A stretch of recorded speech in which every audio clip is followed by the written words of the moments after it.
There is no such thing as a secret in a family, according to John Bradshaw, the psychologist and author of the book Family Secrets. There is only denial. Priscilla was 5 or 6 when she first became aware of the unusual atmosphere around her house. She knew there was a secret. When there is a secret in a family, she recalled later, there's always this sense of wondering, of, well, why are they avoiding me? Or why hasn't this question been answered? Or why are they being so secretive? Or why are they whispering? Hello everyone, welcome back to the channel. My name is Jennifer. I am so happy to have you back for chapter 3 of Child Bride by Suzanne Finstad. This is the untold story of Priscilla Beaulieu Presley. Now, we've already done chapters 1 and 2. Actually, we've done the prologue and chapter 1 and 2. If you haven't watched those episodes, I would really encourage you to get into them because you really want some backstory to find us where we are now here in chapter 3. I will link them somewhere here on the screen or below in the description. But in chapter 1, Anne's story, we learn more about Priscilla's mother, Anne, and her psyche and where she came from and how she met Priscilla's birth father, a man named James Wagner. Now, if Wagner doesn't sound like the name Beaulieu, well, you would be correct because Beaulieu was not the name that Priscilla was born with. And in chapter 2, we find out about the tragic death of her birth father, a naval pilot named James Wagner, and how that tragedy affected Priscilla for the rest of her life, and how the author of Child Bride, Suzanne Finstad, asserts that it was this loss of her father and the way that her mother strove to conceal the identity of her birth father affected, I guess, the way Priscilla moved through the world and perceived life and how she regarded secrecy and keeping herself guarded. It's all in those 2 episodes. I will link those for you. Chapter 1 is called Anne's Story and chapter 2 is called The Secrets Begin. Okay, so I was telling you guys about how in the Elvis lexicon, Pricilla Presley is a very, very divisive figure. Most Elvis fans either love Priscilla or they hate Priscilla. There really doesn't seem to be any in between. Now, even before I started reading Child Bride on the channel, I made 2 videos about Priscilla to kind of build you up to where we find ourselves with this book. If you haven't watched those episodes, I'll link those for you. But Priscilla of late has been embroiled in some really, really controversial stories. She's being sued by 2 former business associates, and one of the explosive claims that they're making in this lawsuit was that Priscilla pulled the plug prematurely on her daughter, Lisa Marie Presley, allegedly in violation of what they say was Lisa's advance directive, meaning Lisa's instructions for her life to be saved at all costs. Needless to say, she's always been a woman of controversy. And this book, which was written in 1997, explores a lot of the earlier controversies that have been floating around about Priscilla for decades. So I've told you guys before that anytime I make a video on Pricilla Presley, because Elvis is such a beloved figure, and I've been a lifelong Elvis fan, so I get it, but there's so many people that are really against Priscilla and do not like her for, they would say for very, very valid reasons. A lot of people, for example, in the comment section when I read chapter 2, were just aghast. They were just upset, as I was, in learning about how Anne was able and chose to keep the identity of Priscilla's birth father from her for over a decade throughout her entire early and formative child years. Now, the author hints that Priscilla's stepfather, Paul Beaulieu, was a very, very jealous man, and that Anne lived in fear of this man, her new husband, her second husband, after Priscilla's father, her first husband, died. So, in that video, I was just expressing how could a mother do that? And also, why would the stepfather, Paul Beaulieu, be so jealous as to keep half of Priscilla's identity from her? Because her father was half of her identity. And there were a few of you that weren't really agreeing with me. And some of you in the comments were saying that, I don't know if I would parade around my dead first husband around my new family either. I wouldn't do that to my husband, and you're giving too much sympathy, really, to Anne's first in-laws, that they probably said that they were okay with her getting remarried, but they probably wouldn't have been. And I actually had someone in the comments also who said that they were a therapist, saying that, basically, how dare I presume that Paul Beaulieu, Priscilla's stepfather, might have had some issues or mental illnesses of his own in order to be so jealous and to just keep Priscilla's father's identity from her. You know what? Have your opinions. That's totally fine as long as you're respectful. I welcome all opinions, but I respectfully disagree. And I think so many in the comments and so many of you watching agree with me, because I am sorry. I really do feel that, yes, it would have been a hard thing to sit Priscilla down when she came of age and explain to her that her stepfather is not her real father. But that's what parents are for.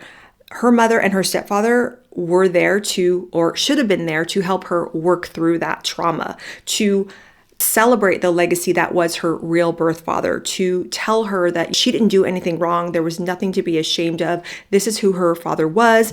Obviously, her stepfather is here now to take on the role of loving father, caregiver, all of that. I just, to me, don't understand why they would allow that secret to fester, because as we will find out as the book goes on, it really, really affected Priscilla in a detrimental way. She became a keeper of secrets. She grew up in fear. She grew up thinking that keeping herself from people, mentally and emotionally, and keeping secrets from others was just the status quo, was just what you would do. I would argue that keeping secrets from someone, keeping a lie, keeping a deception, hiding parts of someone's identity from them, the way that Priscilla's birth father was hidden from her mother and her stepfather, that just scars the psyche. And it really does a measure of untold damage, a lot of which you can't see on the outside, but it really, really does pain a person on the inside. But again, you guys are completely free to your opinions. I welcome your opinions. I just don't think it's right. And one of those commenters also said something to the effect of that, the cultural norms of the 50s, you can't take those cultural norms and put today's lens on that and judge those people.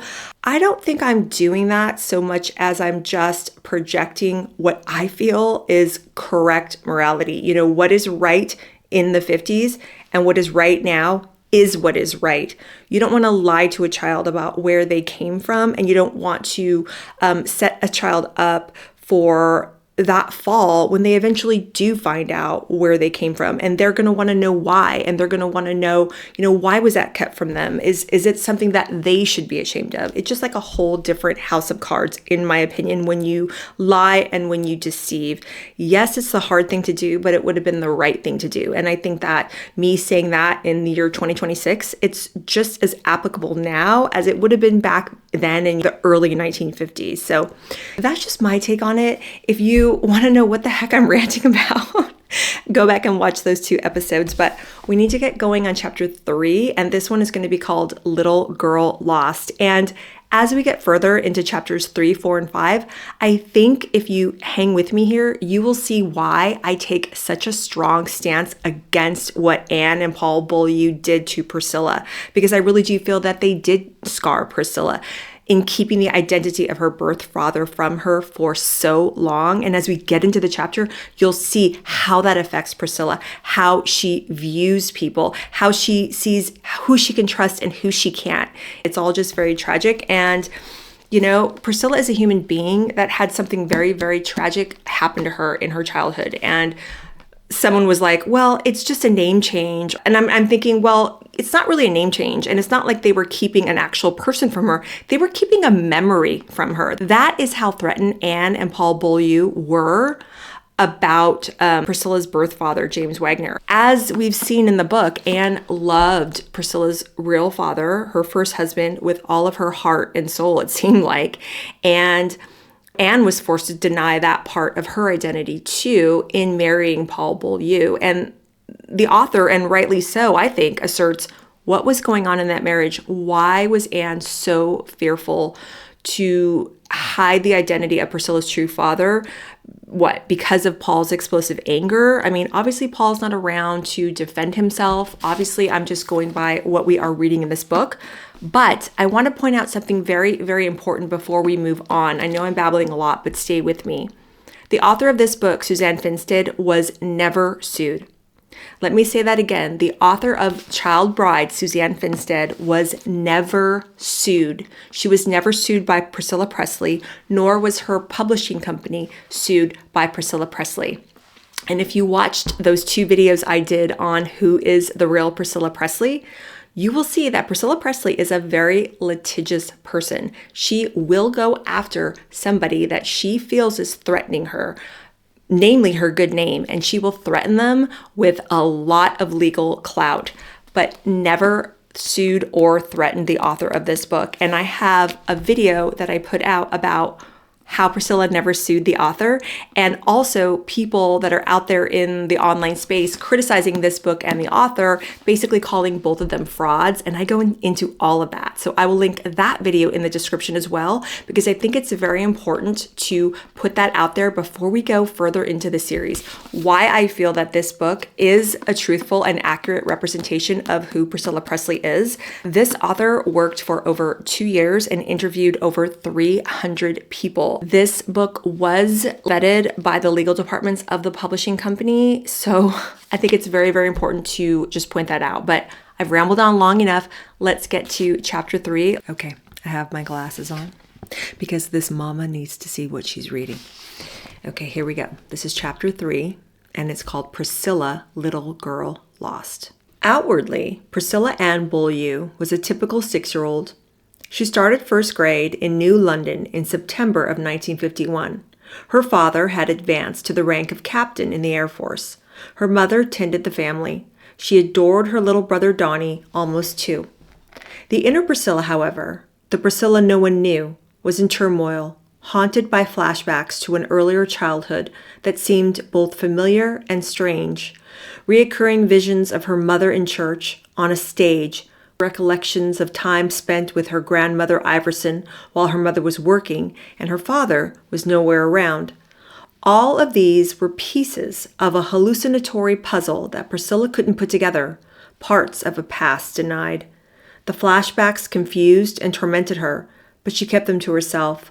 Like her mother and the entire Iverson clan, Priscilla had learned, by the age of 6, to suppress her emotions. The Iversons were her mother's family. They were Norwegian. And we talk about in chapter 1, the author asserts that everything to the Iversons, any tidbit of information about the family, they considered to be top secret. They did not talk about anything, their background, anything with people outside of the family. Seems a little odd. I mean, you don't have to tell every single thing about yourself, but apparently, according to the author and the people that she interviewed, these people were that secretive. Okay. Priscilla's sanctuary was her mother. Priscilla and Anne had an almost mystical bond, distinct from her mother's love for Donnie and the other children who would follow. Whether out of guilt or because Priscilla was her connection to her lost love, Anne Beaulieu doted on her daughter. My mother has always been a best friend to me, Priscilla remarked later in life. She was always there for me, and she always saw my side. Not that I was a perfect kid, but she was always very sensitive to all of my feelings. The dynamics of the family were established early. A childhood chum of Priscilla's recalled that Paul Beaulieu was often away on military exercises and that when he was home, he was a remote, authoritative presence. Though Anne lived in fear of him and of disturbing the status quo, she was herself a formidable figure in the Beaulieu household. Now that she no longer needed to work, she lavished her attention on her home and her family, predominantly Priscilla. In matters involving her daughter, Anne ruled. Austin neighbor and friend Dora Keene put it, but when it came to Priscilla, I think she, meaning Anne, would be the most dominant. This is a friend of Anne's back when Priscilla was a child when they were in Austin saying this. The family had little money. Priscilla would remember her mother using orange crates as end tables and concealing them with hand-sewn decorative cloths, a simple metaphor for the house of secrets and lies. However much the Beaulieu struggled financially, Anne spared no expense where her daughter's appearance was concerned. Priscilla, as a child, was more than pretty. She was exquisite. She actually did look like a china doll, observed a grammar school beau, Bob Ellis. You couldn't have drawn a prettier child. Pricilla, an early childhood friend, remembered, hated to be called Prissy, but the name was perfect for her. In home movies, Priscilla waves at the camera, smiling and tilting her head like Shirley Temple, completely at ease in her role as Little Princess. She was enrolled in 3 second-grade classes in 3 states, ending the year at Bergstrom Air Force Base in Austin, Texas. The moves were difficult for Priscilla, who later said, "It makes you grow up with a very insecure feeling. You begin to wonder who your friends are and what are friends." One would not have guessed that she felt insecure. Early teachers considered Priscilla extremely friendly, pleasing, cooperative, dear. Pat Conroy, author of The Great Santini, identified this paradox, the ability to appear outgoing yet feel isolated, as a common characteristic of military children.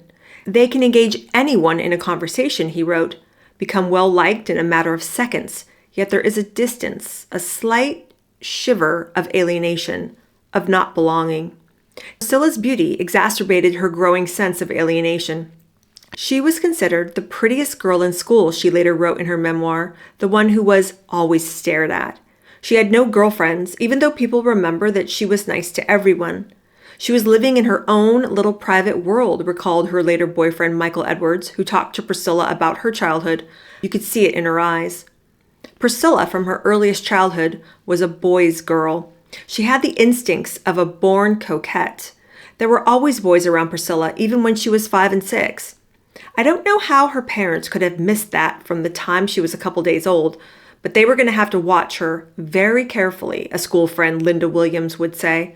With boys, Priscilla had an instant comfort level that was missing in other areas of her life. School.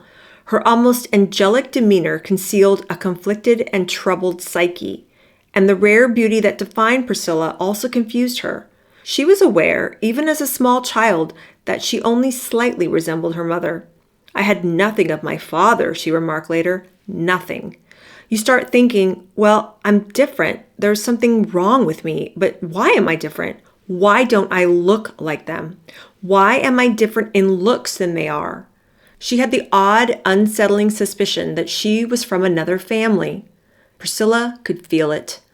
I knew there was something that was different about me. You see what I mean? Do you see what I mean when I say that it would take a really difficult conversation? I mean, hell, it would take a lot of probably really difficult and hard conversations, but at least tell the girl the truth so she could make sense of her little child existence. It's just, I'm telling you, these scars, they run deep, and it's something that she's going to carry with her entire life. She felt different from her brothers and sisters because of the reality that they weren't truly her brothers and sisters, proclaimed Mike Edwards. You know, she doesn't look like her sister and she doesn't look like her brothers. Okay, well, I would kind of take a little bit of issue with that. This is the author quoting the boyfriend that Priscilla had in her 30s called Mike Edwards. I talk about this man in the first video I ever did on Priscilla. This man was accused by Lisa Marie Presley in Lisa's own memoir called Into the Great Unknown of SAing her when she was a child, when this man was a live-in boyfriend of her mother's, living with Priscilla and Lisa.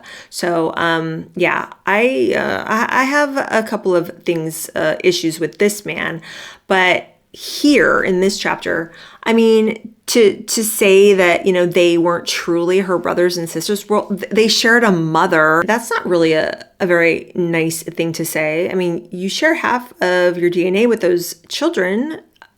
I don't really agree with that, especially when they share the same mother. But moving on. Priscilla had to wonder why there were so few photographs of her as a young child. There were no pictures of her with Paul Beaulieu before the age of 3. It was explained to me that there were no photographs of myself taken with my father because he was in the military and he was away. Still, Priscilla could not shake the feeling that she did not belong. Mary Edwards Wurst, a captain's daughter who wrote the book Military Brats about the effects of growing up inside the military, concluded that there is only one antidote: belonging. It is not easy for a military brat to learn what that even means, much less to find it. Yet, belonging is the single greatest quest of our lives. That powerful, unnamed yearning that Wurst says is found in most military children was even more profound. There is no such thing as a secret in a family, according to John Bradshaw, the psychologist and author of the book Family Secrets. There is only denial. Priscilla was 5 or 6 when she first became aware of the unusual atmosphere around her house. She knew there was a secret. When there is a secret in a family, she recalled later, there's always this sense of wondering, of, well, why are they avoiding me? Or why hasn't this question been answered? Or why are they being so secretive? Or why are they whispering? Bradshaw says that when a situation is confusing or a child does not get information, he or she will create fantasies. When you're left with all of these mysteries, she said later, you start assuming things yourself. Priscilla imagined that she was born to different parents, that her real father was a faraway, unapproachable, handsome prince. She took solace in stray birds and cats, bringing them home to nurse them to health. My father listened to opera, Mario Lanza, Caruso. We had all of their albums, Liberace too. Listening to Mario Lanza, the darkly handsome, emotional tenor, sing Be My Love during the summer of 1950 touched a chord in the lonely, displaced little girl. There was such a strength in his voice, and then someone said one day that he led a very lonely life, and I just became very fond of him, and I had a lot of empathy for him also. Not only did Lanza represent her savior, now Priscilla fantasized that she could save him. They were twin souls, lonely, kindred spirits. So she's 5 or 6. 5 or 6 sounds to me carrying on like someone who is much, much older, experiencing a lot more pain and longing. Someone at that age shouldn't have such feelings of, she just feels so misaligned with her whole atmosphere, with her home, with her family, with everything. She's listening to records, crying, fantasizing that her father is someone different, or that she could give comfort to a singer that's very popular, who himself seems lonely and sad with problems. It's just, see what I mean when I'm talking about how these secrets just ate away at her and just scarred her psyche. It's so heartbreaking. She went into her own make-believe world, asserted Mike Edwards, who derived much from childhood photos of Priscilla. There weren't pictures with great smiles, withdrawing into her own little world. It was almost like she was waiting for someone like Elvis to come along.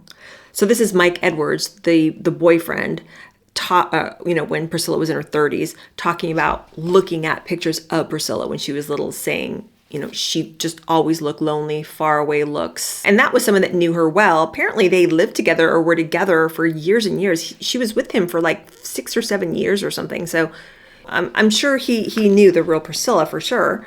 Just very telling. And for him to say that it was almost like she was waiting for someone like Elvis to come along. So we'll get into that. 1950. He was a 15-year-old boy attending Humes High in Tennessee, plucking at his guitar and singing gospel for his mama.